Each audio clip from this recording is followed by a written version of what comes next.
Comrades, last time on Gunpla Hangar, you watched me build the z-gok E, a suit so alien, so different than most other mobile suits in the Gundam universe, that I just enjoyed every moment of looking at this thing. But how does it stack up to the build? It's time for the after report.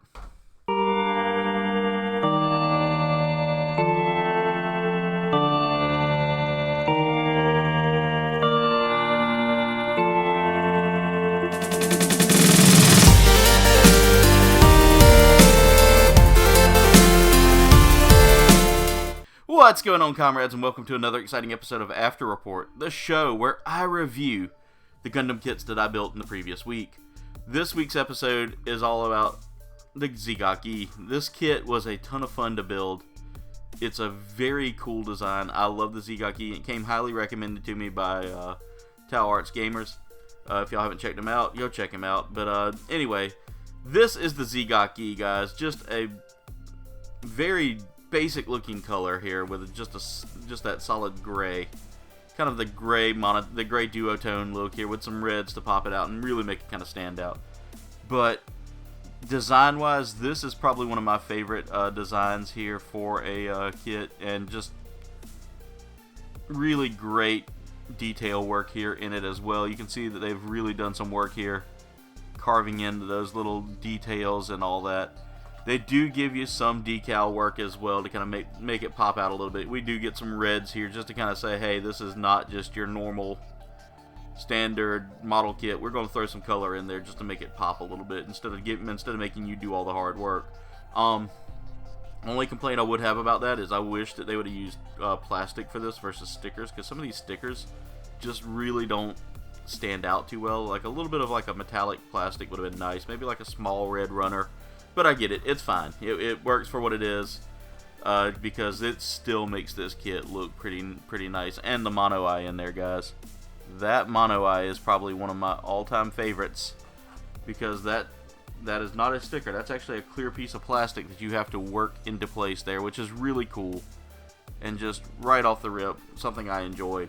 Now, build-wise, this kit did give me some challenging builds because of the little jetpack, our little like boosters in the back there. The chest vents here were a little bit tricky to get in place. That mono eye was a little tricky as well, but still not a bad thing. Not a negative effect on this kit. The arm sleeves here were a little bit of a hassle to get together as well, and they do kind of limit the movement of the arm somewhat, but not a whole lot. The leg sleeves weren't as difficult, which gave me a nice reprieve from all that. But still, this suit has some fun to it, guys, and I'm going to show you why. First off, posability. This kit has some amazing posability. Now, the joints don't really stay super tight. They are kind of loose, so you're not going to get a full like posable kit like most others, because these legs are just so loose. But that in return does allow for just so much more than just, you know, a standard posing. You can use a stand to really get a good pose out of it. However, you're going to need one that's going to be like the V stand there, because right here you've got this vent here that kind of is part of the build, so it's not going to give you that full leg posability that you're looking for out of, like, say, a standard Gundam kit. But the joints are perfect for, you know, getting those minute poses there. Again, it doesn't come with much as far as, like,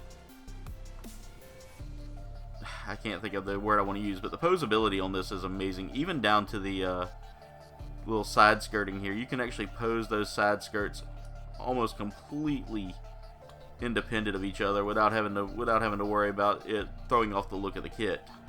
Now, joint wise, like I said, this kit has some interesting joints here in the arms. As you can see here, we can get a full widespread stretch there. We can stretch out the arms all the way. We have an amazing posable feature here in the hands where you can really stretch out those claws there to give it that ultimate firing ability there. It does have two nice features there in the hands for firing. Would be good to have some effects parts for that eventually, just so I can pose that. just an all-around easy kit to build too. This wasn't like super difficult. Again, there were a couple of small pieces that kind of got in the way, but nothing remotely terrible about it. We have some great details here in these in all of this, but just an easy kit and a cheap kit too, at like $10 before shipping. Altogether $18 I think is what I paid for this kit, so not terrible. Sorry, I've got a little bit of reflux there. We do get one accessory here, which is this tiny backpack, guys, and it's not something that I hate. I do wish, though, that they would thicken this up a little bit, or maybe give me something a little bit more refined there, because that right there, if you put any pressure on it whatsoever, it's going to snap. I've had it do it with the HGUC kit that I have, so be careful with this when posing this kit. Don't let it fall on it, because if it falls, it's going to break it just instantly, and I don't want to force it. I do have my Tamiya cement in case I do break it in post, but you know, I'm super happy about the way that this goes together too. So in looking at this backpack and putting it on, it is super easy to put on. There is just a simple, I say simple, but as you can see, it once it's on, it is a little bit difficult to wiggle free. You almost have to kind of like shimmy it to get it free, which is fine by me, because I don't want it to be loose. But if you can look here and see, there's a simple block in there or a peg in there to kind of catch, or a hole to catch this square peg here.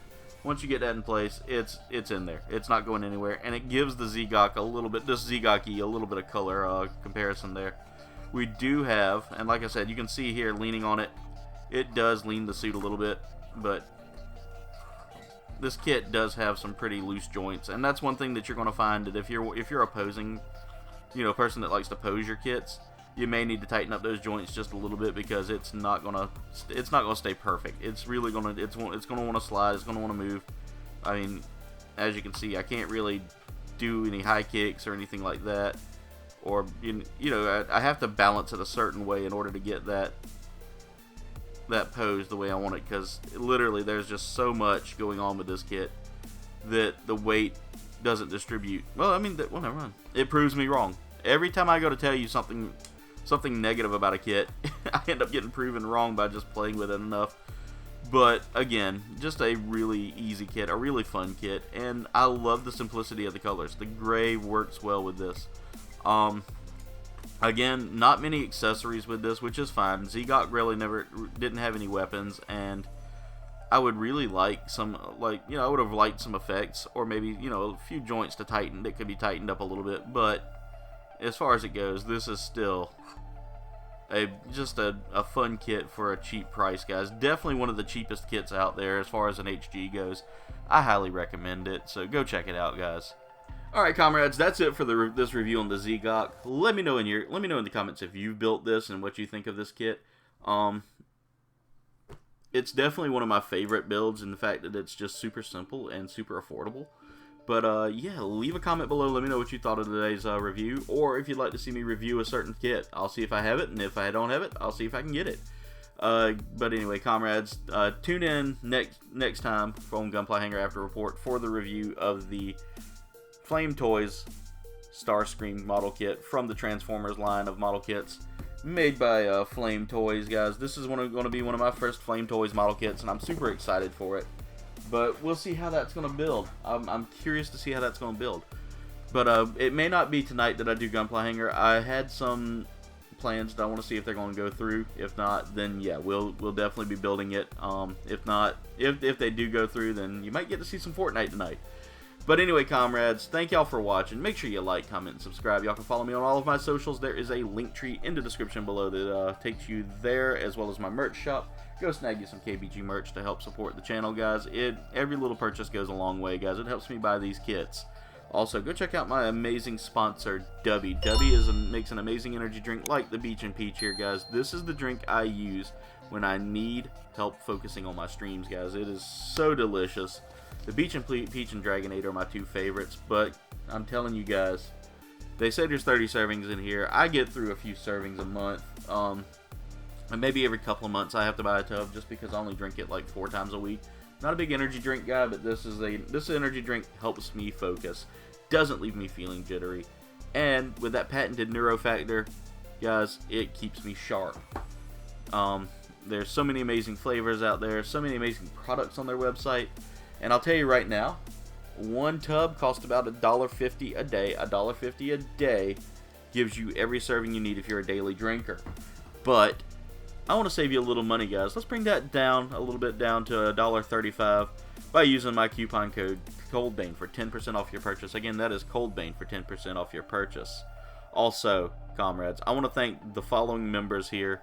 You guys are the best. These are my comrades, guys. Go give them a hand. Thank y'all so much for all your support, comrades. You do such an amazing thing, just making this channel run so smoothly. But anyway, comrades, that's it for today's video. I want to thank you so much for watching. Much love, and das vidanya.